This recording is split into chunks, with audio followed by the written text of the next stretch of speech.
माननीय श्री रावसाहेब जिनगोंडा पाटील, माजी सदस्य, महाराष्ट्र राज्य अल्पसंख्याक आयोग, चेअरमन कर्मवीर भाऊराव पाटील, नागरी सहकारी पतसंस्था मर्यादित सांगली, चेअरमन दक्षिण भारत जैन सभा सांगली, कोषाध्यक्ष महाराष्ट्र राज्य शिक्षण संस्था महामंडळ पुणे, माजी चेअरमन शेठ राध Dawda Digambar Jain boarding Sangli, chairman Shivajirao Kadam college of pharmacy Kasabe Digraj Sangli, संचालक लठ्ठे एज्युकेशन सोसायटी सांगली, संचालक स्वदेशी औषध उद्योग समूह सांगली, अध्यक्ष स्वदेशी ट्रस्ट सांगली, माजी उपाध्यक्ष Maharashtra state chemist and druggist association Mumbai, संस्थापक सांगली जिल्हा chemist and druggist association Sangli, संस्थापक संचालक Sangli district chemist cooperative society Sangli, अध्यक्ष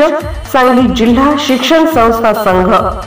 यांना वाढदिवसाच्या हार्दिक शुभेच्छा। शुभेच्छुक कर्मवीर पतसंस्था कर्मचारी, सदस्य, मित्रपरिवार व फॅमिली यांच्या वतीने वाढदिवसाच्या हार्दिक शुभेच्छा।